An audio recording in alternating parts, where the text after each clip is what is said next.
Lectura del Santo Evangelio según San Marcos. Gloria a ti, Señor. En aquel tiempo dijo Jesús al gentío: ¿se trae la lámpara para meterla debajo del ceremín o debajo de la cama?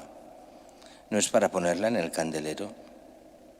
No hay nada escondido sino para que sea descubierto. No hay nada oculto sino para que salga a la luz. El que tenga oídos para oír, que oiga. Les dijo también: atención a lo que estáis oyendo.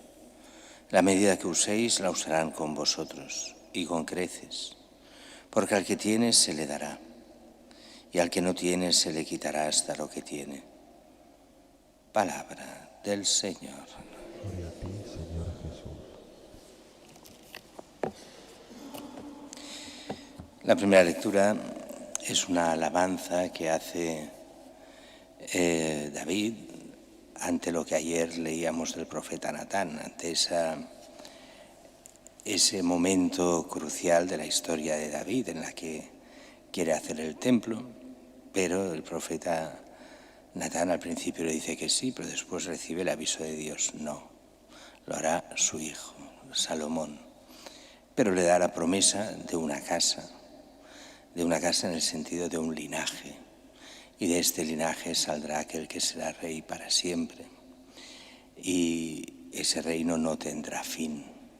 Y está hablando ya de Cristo, del Mesías, está hablando ya del Hijo de Dios que será hombre, pero de forma un poco críptica, pero ya profética.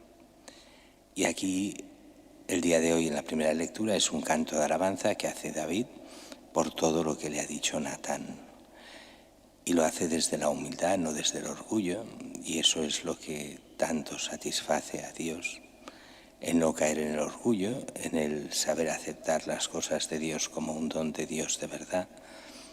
Y el otro que gusta mucho a Dios es cuando se le acusa de los pecados, y que eran muchos los de David, en vez de revoltarse, de volverse contra Dios, o no aceptar que él no lo ha hecho como hacía Saúl.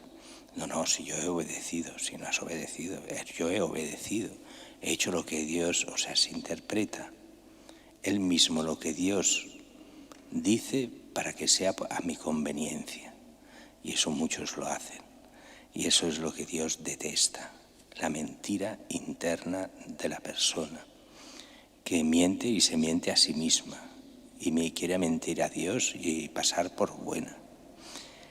Eso David no lo tenía. David reconoce el mal cuando lo hace y es capaz de pedir perdón y hacer penitencia por el mal.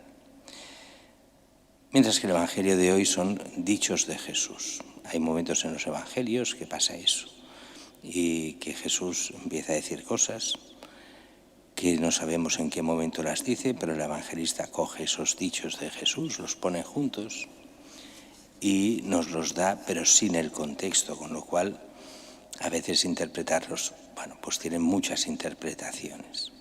Y empieza con el primero: se trae la lámpara para meterla debajo del ceremín o debajo de la cama. No es para ponerla en el candelero. No hay nada escondido sino para que sea descubierto. No hay nada oculto sino para que salga a la luz. El que tenga oídos, que oiga. Claro, aquí hay muchísimas interpretaciones que se pueden dar a este texto. El primero es sobre lo que es la misma doctrina de Cristo. No es para esconderla, no es para recibirla, decir: uy, qué bonita está, la guardo, me la quedo, pero me la quedo externamente, la pongo como esa luz bajo el ceremín. El ceremín era esa medida de grano, de madera, como un cajón de madera para medir el grano. Se ponía encima de la vela y no se veía nada. Así que venía a ser lo mismo como ponerla debajo de la cama. ¿De qué sirve? De nada. Así la doctrina es para hacerla pública, para vivirla. Y aquí entonces habría la segunda interpretación. No hay nada oculto sino para que salga a la luz. ¿Y aquí a qué se refiere? Se refiere también a la vida de cada cristiano, de cada persona. Al final se ve cuando la gente sigue a Cristo o no lo sigue, y se ve por sus obras. Así, las obras hacen público la fe de la persona. Cuando es imposible ver la fe de la persona porque públicamente uno es dejádmelo decir mal, cuando públicamente uno parece ateo, entonces uno llega a la conclusión cuál sería la correcta. Decir que entonces es ateo o agnóstico. Si vive como si fuera sin Dios, pues es que no hay fe en Dios. Si uno vive como creyente, entonces la vida cambia. Y entonces tiene sentido lo que Cristo enseña y entonces intenta poner en práctica aquello que Cristo enseña, con todos nuestros pecados y defectos, ¿de acuerdo? Pero importante que aquello que Cristo enseña entre, salga a la luz y que realmente lo llevemos a la práctica. Y entonces después continúa diciendo, atención a lo que estáis oyendo, la medida que uséis la usarán con vosotros y con creces, porque al que tiene se le dará, al que no tiene se le quitará hasta lo que tiene. Y aquí hay como dos cosas que se entremezclan.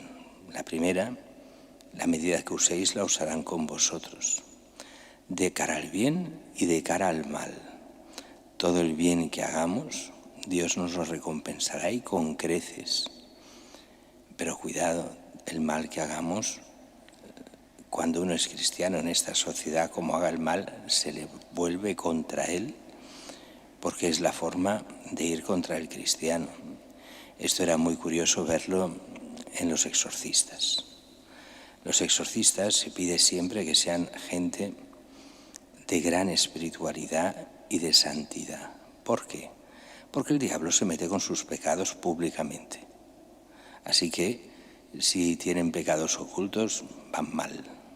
Mal porque se hacen públicos en medio de los exorcismos por parte del diablo.